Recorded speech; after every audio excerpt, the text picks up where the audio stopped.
In this video, I'm going to talk a bit about how we can understand and how we can look at the sports community. There is a set of slides and models that I would like to tell you all about.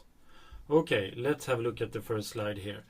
We typically talk about three domains. We have informal sports, we have the voluntary sports, and we have the commercial side. Typically, when we talk about digital innovation in sports, there is some sort of a interconnection between the voluntary sports clubs, where the sport is actually happening, and the commercial sports side, where the development of technology is happening. But we should really try to pay attention to these three domains, since what is happening in the informal domain is influencing how the voluntary sports are organized. And the commercial side is obviously interested in both what is happening in the informal sports side along with what is happening in voluntary sports club. There are lots of studies out there explaining and describing and analyzing what is happening in these different domains. But we should be a bit specific when we talk about sports. Which of the domains are we actually talking about? There are more perspectives. From a sport tech perspective, we typically divide the field in these three categories, with the athletes and coaches, and technology for that target group. We have the fans and audience, and specific technology and opportunities in this group, and also management and the support functions. And here it's a lot about technology, services in order to organize, facilitate, support and make sports happen in so many ways. But this is from the sport tech perspective, and you can read more about the sport tech perspective if you follow the link here. Then if we dive into a Swedish perspective, we typically have the folkrörelse, idrottsrörelsen, the sports community. And here it's a voluntary sports community with its strong and long tradition. And it's a tradition that is really based upon the membership and how members are influencing where the sports community is heading, and all the rules and regulations is based on what the members, their line of thinking. We have the Swedish Sports Federation, we have the Olympic Federation, and we have the Parasport Sweden as well. And these are the three we typically talk about when we talk about Swedish idrottsrörelse. Then we have the commercial side, which is much more multifaceted. We have the gym and wellness companies, a huge and fascinating domain with Active Sweden as its organizing body. Very, very interesting domain with lots of technological development and innovation. We have the sport retailers, those who are selling sport goods and so on, reaching out to us everyday ordinary consumers and so on.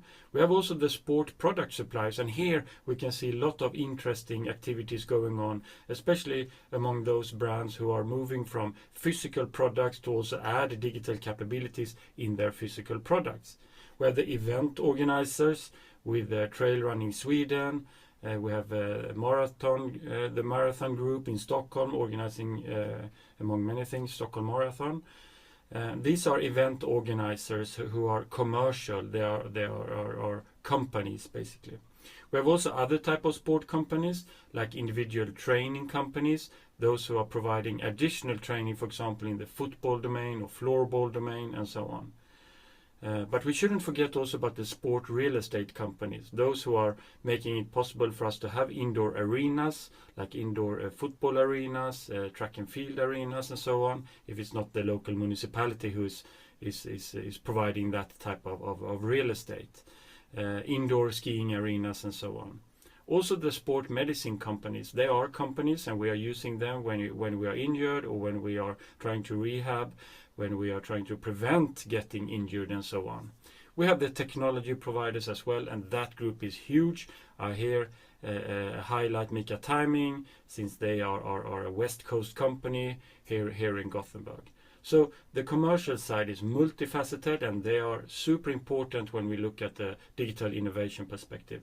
Also, in all of this, we also have these small tech companies that are designing super interesting products and services. We can also have a look at the domain from another point of view. Here we take a perspective from the technology side and how digital technologies impact sports. And here we can see 4 different modalities or configurations, as Goebler and friends are talking about. And our friend at Copenhagen Business School, Chow, she's going to present a bit more what this model is all about. But we can actually have a look at the sports domain from the technology side, looking at how digital technology impacts sport in different ways. To sum up a bit, we can move back and zoom out a bit and use Arne Gröttner's model on how we can understand the sports industry. And here he talks in his paper, he talks about the external level, internal level, individual level. But as you also can see, we have the organizational sphere, we have the technological sphere, and we have those other important aspects that you can see in this model here, with different actors creating this almost ecosystem-like picture here.